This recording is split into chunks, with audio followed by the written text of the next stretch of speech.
राष्ट्रवाद को मुद्दे पर सभी लोग अपने अपने जहन में इस देश के प्रति मोहब्बत और प्रेम रखते हैं, चाहे सरकार हो या विपक्ष हो।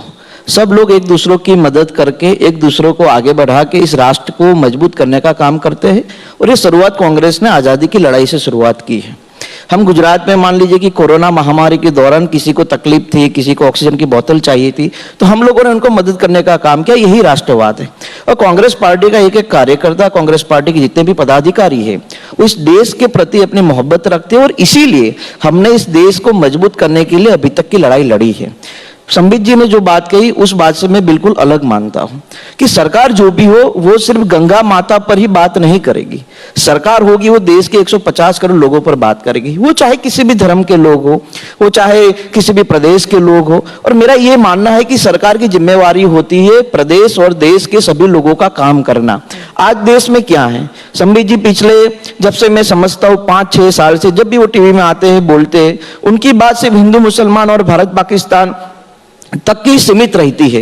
कभी उनके मुंह से देश के नौजवानों के लिए, देश के किसानों के लिए, देश की महिलाओं के लिए, देश के गांवों के लिए कभी कोई बात नहीं निकलती।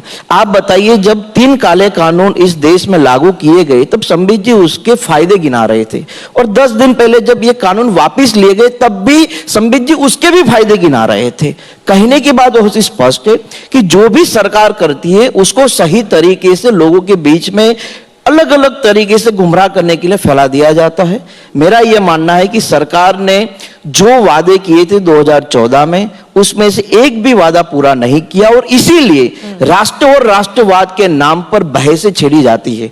रात को 8 बजते जितने भी टीवी चैनल है उस पर कभी हमने बेरोजगारी के मुद्दों पर तो डिबेट नहीं की, कभी गुजरात में पकड़े गए 21,000 करोड़ के ड्रग्स के बारे में तो चर्चा नहीं की, हमने शाहरुख खान के बेटे की जेब से नहीं पकड़े गए ड्रग्स की चर्चा जरूर की, लेकिन गुजरात में 21,000 करोड़ का ड्रग्स, आप सोचिए, जहां गांधी के गुजरात में शराब पर पाबंदी है वहां ड्रग्स पकड़ा जाता है, फिर भी चर्चाएं नहीं होती।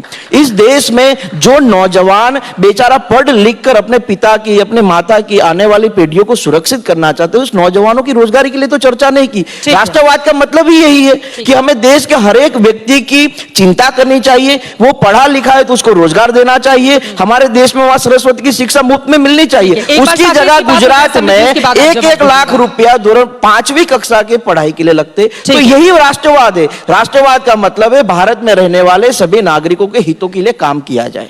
उन्होंने कहा कि भारत माता ही हमारा राष्ट्रवाद है, तो भारत माता के बेटे बेरोजगार घूम रहे, आपको पसंद आ रहा है?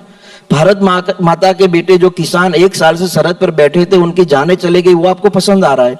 राष्ट्रवाद का मतलब यही हम कह रहे हैं ना कि राष्ट्रवाद का मतलब, हम भी भारत माता की जय बोलते हैं, लेकिन उस भारत माता की जय बोलने के इस देश में जिन लोगों को तकलीफ है उस पर तो आप बात करते नहीं है। आपकी अभी जो राष्ट्रवाद पर बात हुई उसमें ना आपने किसानों की बात की, ना नौजवानों की बात की। क्या इस देश में 80 करोड़ से ज्यादा नौजवान इस देश के प्रति मोहब्बत नहीं रखते?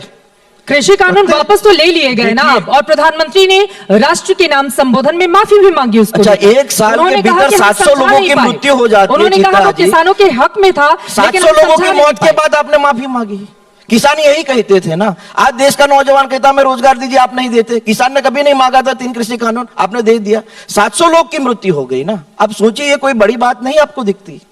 आप एक आदमी अगर गाड़ी लेकर जाता है, अकस्मात होता है, उसकी मौत होती है, पूरे गांव में खाना नहीं खाया जाता। 700 किसानों की मृत्यु हो गई। हमारे प्रधानमंत्री जी आते, वो टीवी में जाके कहते कि मेरी गलती हो गई, मैं माफी मांगता हूं, मैं वापिस ले। चलो, आपने लिया 1 साल के बाद, ठीक है। किसान तो 1 साल से बात कर रहे थे।